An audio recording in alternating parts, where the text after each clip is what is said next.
Greetings, everybody. This is Omri speaking.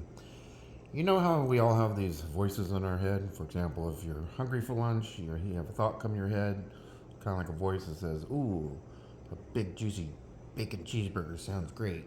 And this other voice says, "No, you should have a Mediterranean salad. It's better for your heart and cholesterol and blah blah blah." And and these voices in our head go on. Most folks I've talked to just have a few voices, but I've talked to people that are like, my brain is like a department store. Level one is there's this, and level three is that, and there's hundreds of people each floor. And there was a time in my life where it was like that for me. Now it's a little bit quieter. Seems to be down just a couple. But anyway, I was just thinking to myself about why is it that when you realize you're dreaming, you wake up? And call me a slow learner, but it took me years to get to the point where I could be dreaming and realize I'm dreaming, and then you can actually control it. Usually, my favorite thing to do is I start flying. I love to fly in dreams, so that's usually what I end up doing. But I remember one time many years ago, I was in a dream. I woke up, I knew it was a dream, and then I walked into this like greenhouse, and there's these plants in there, and I walked up the leaf, and I was like, "Guy, I know I'm dreaming, but this looks so real." And I touched it, and I'm like, "I know I'm dreaming, but I'm touching it, and it feels so real. This is like real." And then I heard these voices. We gotta wake him up quick. We gotta wake him up. He can't know. He can't find out. He can't find out. And then the next thing I know, I'm awake.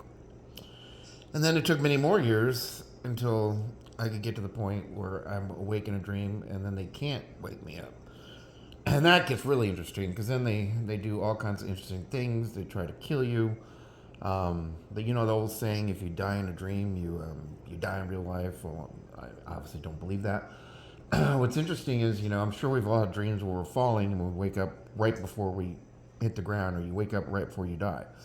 But because I got go so good at staying awake, I've actually fallen all the way to the ground and hit the ground. And guess what? I didn't die. Didn't feel any pain, no broken bones, no blood, no nothing. Just all of a sudden I stop. It's like I'm falling, falling, falling, hit the ground and stop. And then I just get up and start walking around.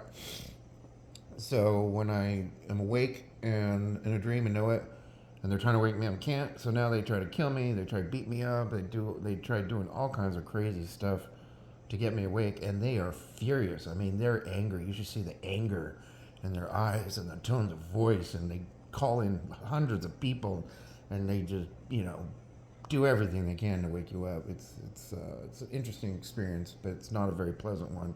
I must say that. But then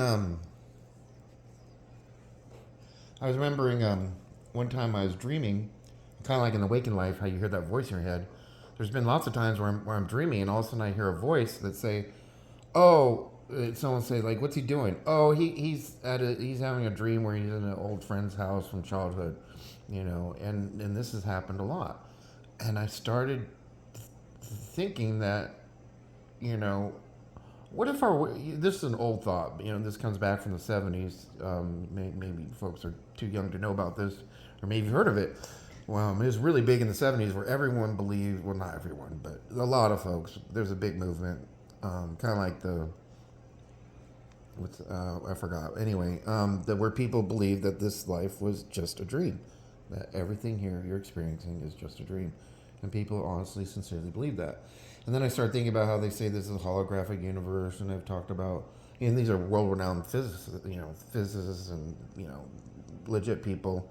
Again, back in the 70s is where this came from, and they discovered a computer program all throughout space that's used, our universe that's used for communication.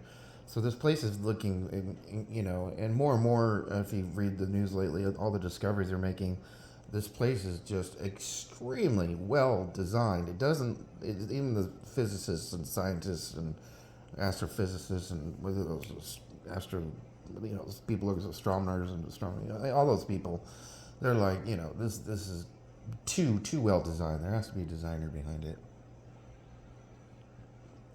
So, and if you know me, I've talked about how I've been involuntarily taken into what I call experiments, where I'm in a different reality that is not this reality. And I know for a fact, well, and shouldn't say I know for a fact, but I mean a full blown insider operative. He's in the know. Told me that they move thousands of people back and forth every day. So, you know, even if it's a dream, like these people back in the day thought, you have to wake up to something. There is a real reality somewhere, you know. And I was just, thinking that probably didn't think this through too much. I'm usually more fluid when I speak, but or maybe I'm being hindered. But maybe I'm feeling hindered. I'm beginning to think that this really is our waking life is a dream, and our dream life is a dream, and and there actually is another reality somewhere. And I know there's an alien species messing with us. Maybe this alien species is the one that's messing with us. And I know there's many alien species. And one in particular, they told me, because I was really upset one day, this years ago, maybe 15, 20 years ago. 15 years ago, maybe? 2007. 2007. I was really, really angry one day. And this full-blown, operative insider is like, Byron, why are you so upset? You know what's going on. You know everything's just a game, and it's just food, and you're just food for us.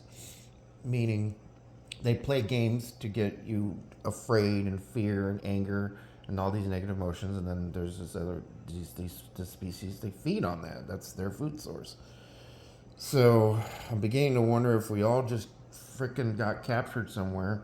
Kind of like, Hollywood tells a lot of truth. Maybe the Matrix is true, that we're all just hooked up to a flipping, we're all in a pod somewhere and we're just dreaming this. Pretty terrifying thought, but some things I was thinking about this morning. Decided to hit the play button and start rambling or talking.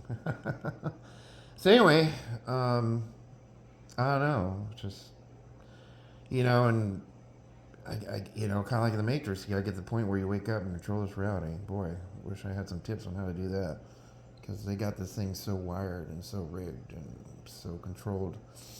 But there also, I was told by another insider in the know that there is a free Earth, that there's two Earths. There's a free Earth and a controlled Earth. And apparently they move us back and forth between a free Earth and a controlled Earth. So, it also explains, if that's true, and if this is, I believe it is, and if it's a holographic universe, how we can have these Mandela effects, how things can change overnight, or Bible can change overnight, it's because it's not exactly what you would think of, or what you call the real world. It's more of a dream state reality. It's, the easiest explanation of how they do all this stuff. People are dead or alive. I mean, it's just bizarre stuff. And, the Mandela effects are still happening. Like the newest one, I made a video on it. It was when President Kennedy was assassinated. I remember 6 people, and then there was 4. I made videos on it. Those videos are gone, and now there's 6 people again. And my video flipping changed that I made to 6 people, so I guess there was another Byron who made that video. But anyway, bizarre. Anyway, just food for thought. Anyway, leave me a comment. Let me know what you think. Hope you're all doing well out there. Till next time, God bless, peace, and be well.